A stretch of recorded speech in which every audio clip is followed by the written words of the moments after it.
The opinions expressed in the following programs are those of the participants and do not necessarily reflect those of Rogers nor Rogers TV.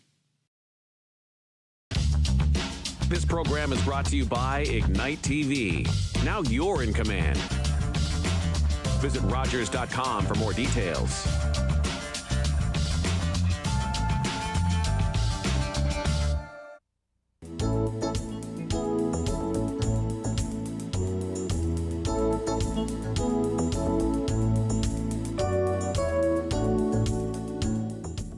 Welcome to another episode of In Conversation with Alethia. I am your host, Alethia O'Hara-Stephenson. In this show, I sit down with amazing individuals who are doing inspiring things in our community. The show will educate, it will empower you, and it will inspire you. So be sure to tune in every single week. Today, I am honored to have an amazing speaker. In fact, he's a TEDx speaker. He's an author of 3 published books. He's a work-life enrichment trainer and a coach, just to name a few. Please, it is my honor to have Andrew E. Guy on this episode of In Conversation with Alethia. Andrew, welcome to the show.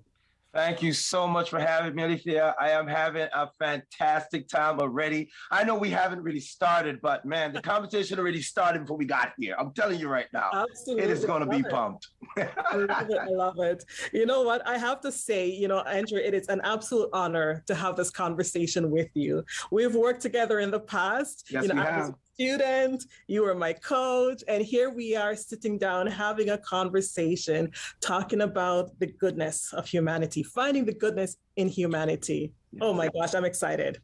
Me too. I'm very excited too. And I just want to say, thank you for having me. I have been watching you over the past couple of months, even though I know we've worked together, but I've seen your growth. I have seen your confidence. I've seen so many great things that are coming from you. And I'm excited about what the future is going to have to offer to everyone that you've come in contact with. So kudos to you and all your successes. I know it wasn't easy, but listen, if it was easy, everyone would be doing it. So kudos, keep going forward and blazing the trail. Oh, amazing. Thank you so much, Andrew. I am truly humbled. Listen, we're going to get right into the heart of this conversation because we only have 30 minutes and 30 minutes is not enough. So for our viewers, individuals who don't know Andrew's bio, share a little bit more about who Andrew is. Well, really, I mean, when people ask me that question, I try to say I am a servant, really. What I mean by that is that my goal is to lift the next person up, consider myself as the fluid underneath the cream, the individual, whether it be my client, whether it be an organization that I'm working with, is to lift them up to the next level. And it may sound cliche, but what does that simply mean? My goal is to help people to win where they are, whether it be through coaching, whether it be through writing books, whether it be through public speaking, to conference and so forth. That's what I do. And so the greater part of it, if you want to put it into a nutshell, is to help people with their work-life enrichment issues so they can have more wins in life. That's what I do. I love that. I love that. And, jumping right off that conversation, how did you get to this place of enriching people's lives and, making their lives better? How did you get to this point? Oh, Alethia, that's a great question. I think that's a question we need to be asking ourselves every single day. It has so many diagnostic attributes to that one question. When I speak of diagnostic, is that we're asking ourselves, that's forcing us to come up with an answer instead of settling for what people are telling us. But how I got here out there, it wasn't really easy. I had to go through what we call the valley. I had to live the experiences first. Mm-hmm. But what I've noticed in my experience is that we focus so much on the successes as opposed to succeeding, right? And my story started when I was a 6-year-old in Jamaica, grew up in Jamaica. My mom left to come to Canada so she can basically create a better future for us. And so in doing so, I had some struggles as a young man. I grew up in foster homes and then moved to Canada here after some 10, 12 years. My mom came to get me back. And so long story short, we went through some struggles myself. understanding who I am, understanding my gifts, understanding my skills and expertise, and then went off to school in Southern Arkansas University to further my education. It looks as if we're frozen. I can still hear you. Okay, fantastic. Let's keep going. And so I went off there and I wanted to find out more about myself. I wanted to learn about what do I bring to the world? Because everyone has a gift, you know. And so when I discovered that my gifts was really to help people to love themselves, then I realized that most people who are working don't even like their jobs. They're just going there.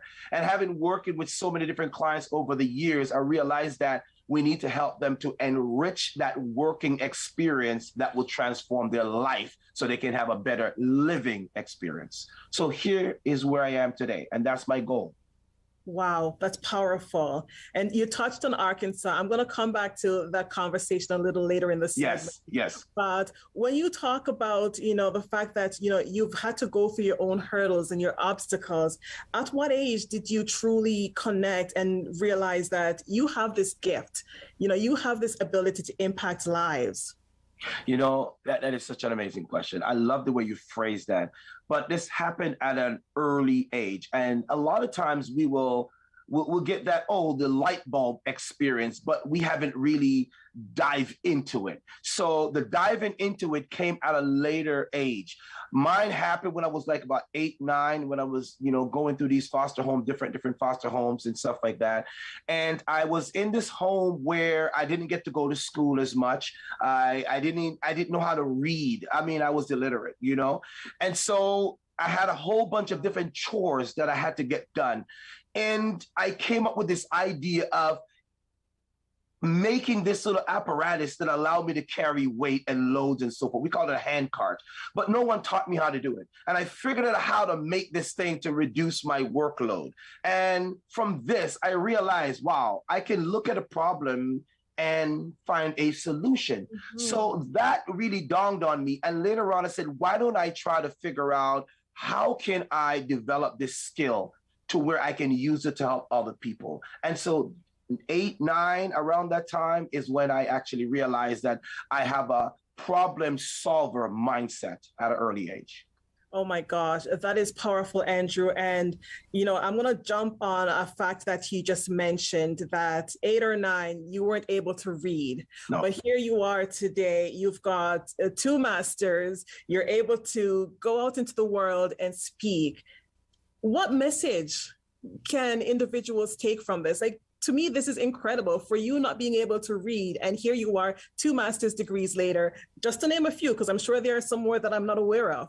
You're working on it. You know, Alethia, I think that, as I said, most times we focus on the success. But I think our focus should be on the succeeding, because we will never, ever get to the point when we say we're successful. Right? We're always moving from faith to faith to faith, and from glory to glory to glory, and from triumph to failure to lessons learned. So for me, it wasn't so much about 8. I couldn't even read to correct your viewers, to make sure it's clear to your viewers. I couldn't even read until I was at 14 years old. I was illiterate. I went to Westview Centennial Secondary School at 755 Oakdale Road in Toronto, Canada. And I tell you, it was a difficult experience for me, because at 8 or 9, yeah, you can get away with not understanding or having a reduced comprehension. But when you're in like high school, the preteen age, and you really can't read and make sense of things, I spent most of my high school years in the library trying to count words to figure out how to get this thing happen. And when it clicked, I'm telling you, my life changed instantaneously, because a new world was opened up to me that were in the pages of books that people didn't really tell me. Incredible, incredible. It doesn't matter how you start, it's how you continue on that journey. Fantastic, right? And you're absolutely right. Right? And here you are. There is no end point. You continue to evolve and grow every single day. And that's the message that you're putting out into this world. That's correct. That's correct. When we settle, it's like we have said, we have arrived.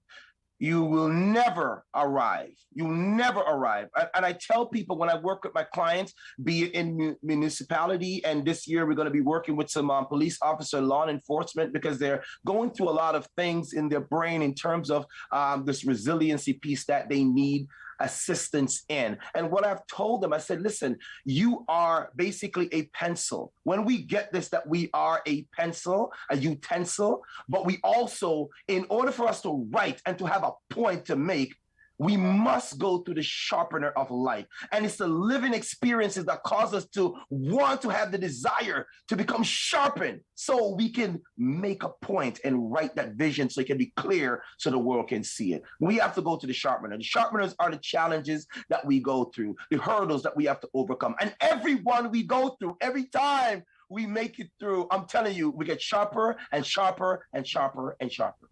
Oh my gosh, I love that.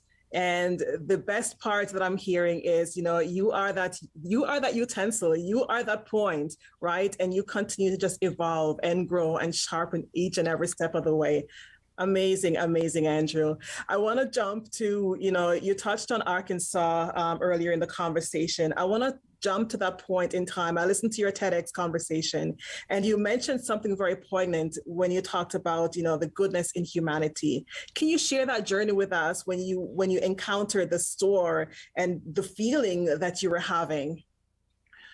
When I think about the goodness in people, I think it's there's a hidden treasure that's inside of all of us. There's a great scripture that grandma used to talk about. She said that, the kingdom is like when a man finds a field, he sells everything and he buys the field because there's something amazing, there's something precious that's inside that field. The human race is that field. But a lot of time we miss the treasure that's inside that field and we go off and venture off into space, and we'll get into it another time. But we leave the actual treasure and go and search for something else to fill that void. My experience when I went to Southern Arkansas was, it was a scary one. I drove from Toronto, Canada in a car that the mechanic told me that, hey, if it makes it down there, I will pay you for that car, because the car was just filled with junk material. And I'm telling you, Alethia, when I think about my life and couldn't read from 8 till about 14 years old, I'm telling you, it was a frustrating one. When I figure out how to read, I went, not only didn't I go to Southern Arkansas, but I went to Seneca College. I went there, graduated with an associate degree, and I said, there's more, I got to get more. Now I can read. Somebody better stop me. And I went off to Southern Arkansas to pursue my degree. Before I got there, a friend of mine, a close friend of mine, was explaining to me about how, people of color weren't treated properly there. And it got so bad where a gentleman was tied to a truck and dragged for hours until he fell apart. And so this fear was now inoculated in my psyche, and I kept thinking about it. But then there was a greater purpose inside of me that said, you know what? If I listen to the fear, then you know what? Fear cripples you and it doesn't allow you to actually move. So I got over that fear. I stepped into that fear and I drove for 4.5 days to get to Southern Arkansas. When I got there, I was in a contractor, just locked in. My legs couldn't move. I was in this little car, and 1984 Volkswagen GTI. Got there and I met some incredible people. And to make a long story short, because I know that our time is very limited, is that I got there and I enrolled in my program, doing well. And then I went out to try out for the president of the International Student Association. And I didn't make it at the first time, but I had to learn some lessons along the way. And when I did make it, I'm going to pause. I'm going to interrupt. You can pause me anytime. Yes. We're going to take a short break and we're going to pick up the conversation about you running for president. So Stay tuned, everyone. We'll be right back with In Conversation with Alethia, and we'll pick up the conversation with Andrew E. Guy.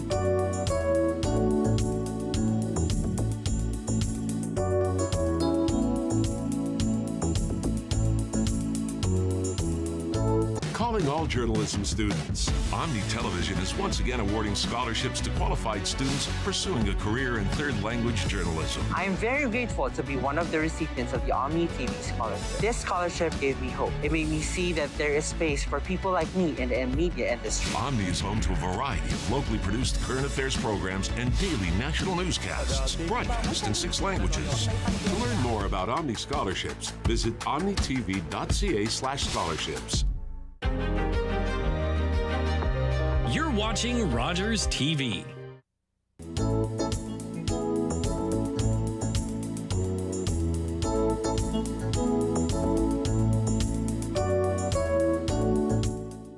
Welcome back to In Conversation with Alethia. I am here with Andrew E. Guy, and we're going to pick up the conversation when he was running for president in Southern Arkansas at University. So Andrew, yes, please finish your story. Yeah, so I was running for the presidency of the International Student Association. And the reason why I decided to do that was because I noticed the influx of international students were coming from all over the world. Mm-hmm. And so they had a difficult time transitioning from where they used to be to where they now found themselves, where there were no family member around. There were thousands of miles from home. And there were some changes that needed to be made. We had students who had 4.0s, were making 4.0s, but they didn't have the scholarship. I was like, how can you have a grade point average this high and you didn't have the financial wherewithal to make that your dream come true when you're working so hard? So it is incumbent upon me to make this change happen. So I sat down with the president of the university. We had meetings several times, and I said, these are the changes I want to make. And so I went out and I set out to do it. In so doing, every year we put on an event where we say travel the world by way of taste buds. And that's where all the international students, they gather together and they cook a dish from their various, ethnic background, and they bring it together, and we have this event and share it with the faculty and staff, the other students, the American students who are native there. And therefore we invite the community. One of the things that we also do was make sure we have a flag that represents each country or each student and where they come from. Mm-hmm. And I ventured out to get these flags, and I went into this store, and it was owned by this lady called Deanne. And I'm there now in this store called Deanne's Hitchin Post, and I'm looking for these flags.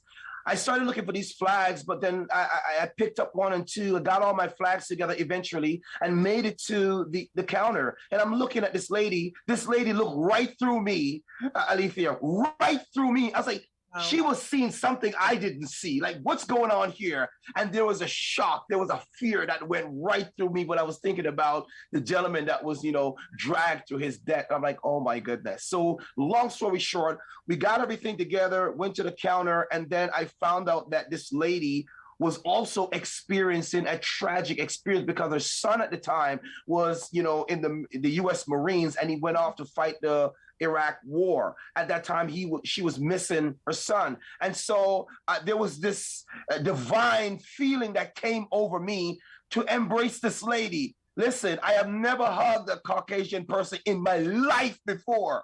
This was scary. You hear what I'm saying? And here you are in Southern Arkansas. Yes. I'm just like, what are you doing here? I'm like, seriously, think about what you're about to do. But here's this crazy part about this, Alethia, is that there was a storefront. There was a glass storefront. And so I'm thinking to myself, I am the only Black person that's inside the store. And what are the chances of the persons out there, the community, see me hugging on this person and think that I was trying to rob the store? Because, the mindset of what was happening, there's a lot of racial tension that's in the South if you haven't been before. And so I was doing it out of fear, but I was doing it because there was a need. I saw a need. The woman just started crying, sobbing profusely. And then she proceeded to explain to me her story, that her son was away and she wasn't sure if he was going to make it back. Oh my goodness. At that time, I said, you know what? My mother cried when I left to come down here. And I was on the road for 4 days in a raggedy old car that the mechanic who has a license to fix a car said it's not going to make it. But I stepped out on faith because I believe better. And so I was riding on faith. And so I believed it. So I went in there and gave this woman a hug on faith. Long story short, got all my flags. This woman turned out to be an adopted mother for me. and my wife, and she became the grandparent to my sons, because my sons are American born. And I'm telling you, the love and affection and commitment that this stranger has given me has completely transformed my life. And I no longer look at people from a color perspective. I look for the heart. And the heart is where we find the goodness in humanity. Oh my gosh, Andrew, I have chills. That is absolutely powerful. You know, you're able to look beyond color. This message transcends just color. This transcends religion. This transcends a gender. Look beyond the surface and see the goodness in humanity. Oh my gosh. How can we step out of fear and just get to that point where you're just seeing the goodness? You know, the first place we have to look at is what is the narrative? What is the narrative been given to us? What is the narrative that has happened outside of the window? And, you know, when I coach people out there, one of the first things I said to them, I said, please, let's make a distinction between the mirror and the window. The mirror is your personal time. The window is when you are busy staring at the crowd and watching what they are doing, and you miss everything that is happening within you. Get out of the window and get into the mirror. I said, in order for you to discover the goodness that is in others, you must first discover it in yourself. Most people, Alethia, are on social media craving for likes and somebody's giving them a thumbs up. Yeah, I approve of you. Have you approved of yourself yet? Until you do that, you will never find the goodness in others, even if it's staring you right in the face. And I want to go off on a limb and say this, it's about value.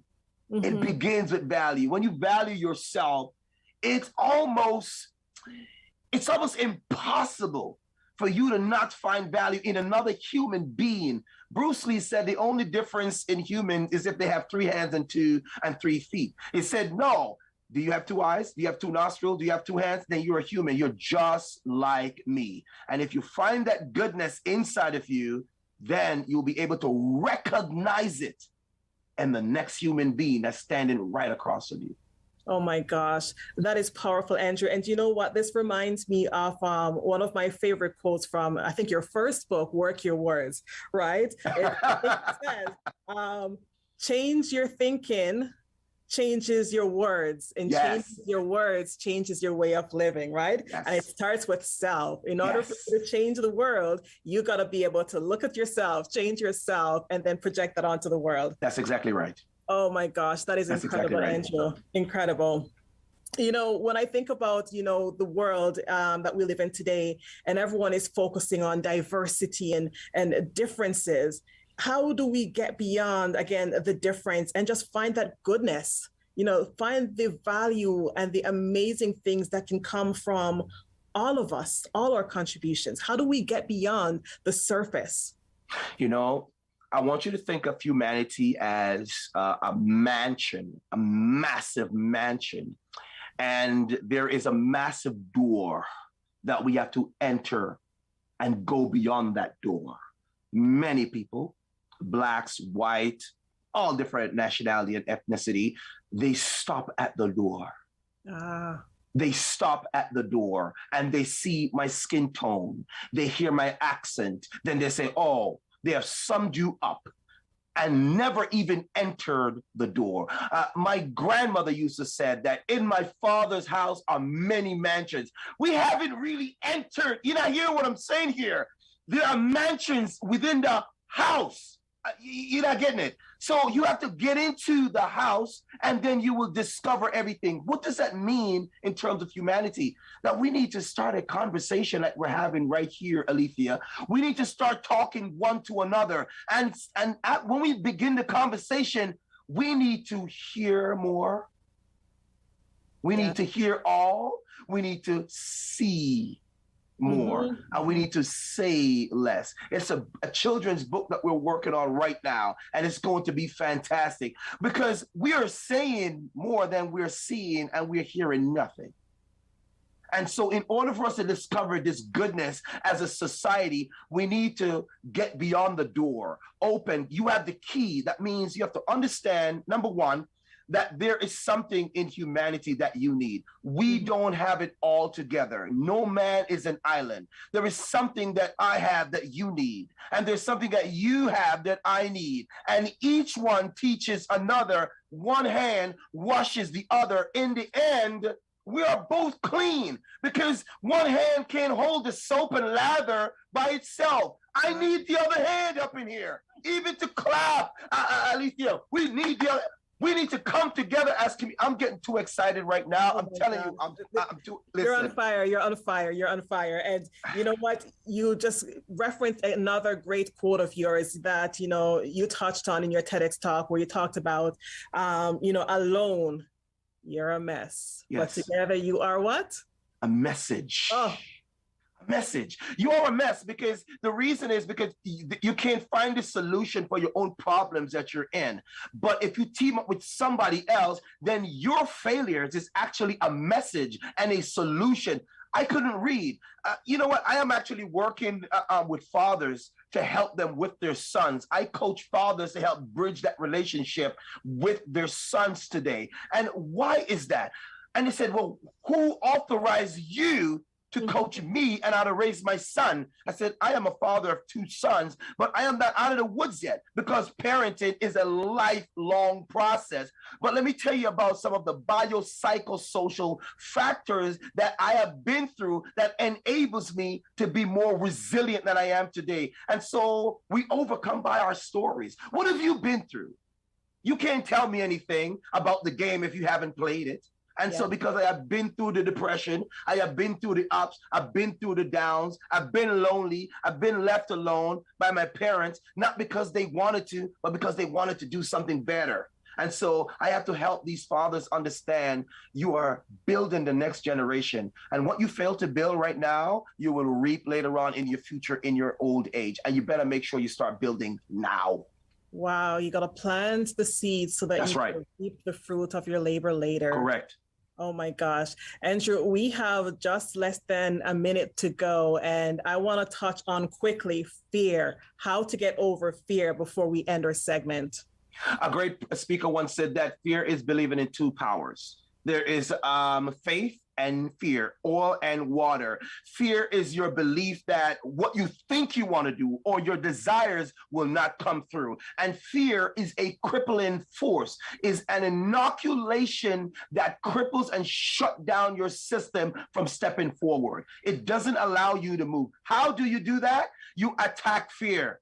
You said, how bad can it be? And as a matter of fact, when you step out, we talked about this in our coaching. You went out, you're working on your book, you're running for council, you have your own show, you are speaking internationally. Oh my goodness, you are a prime example of this. When you attack fear, fear has no other where to go but to back up and let you through. Amazing, amazing. Face fear head on. I love that, Andrew. Thank you so much. We're at the end of our segment. And as I said before, we can spend another hour diving into this conversation, but it has been an amazing honor to have you on in conversation with Alethia. We'll have to get in touch again. So it's an honor. Thank you. And I'm looking forward to continuing this conversation. There's so much to unpack. And I know the conversation is going to be even deeper, and it's what could help your audience get to the next level so they can win where they are. Amazing. Thank you so much, Andrew. Take care until next time. All right, thank you. Join us for another episode of In Conversation with Alethia.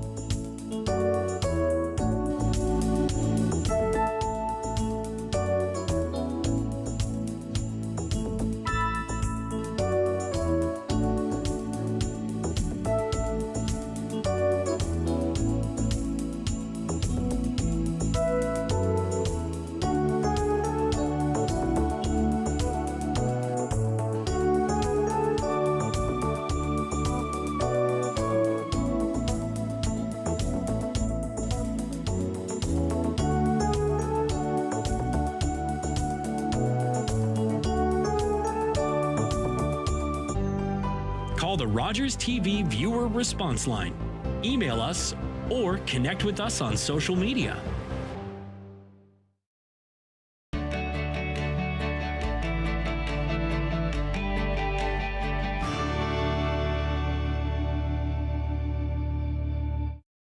After a night out with your friends, there's always options for getting home safely. You could call your BFF, your mom or dad, whoever you can count on for a safe ride home.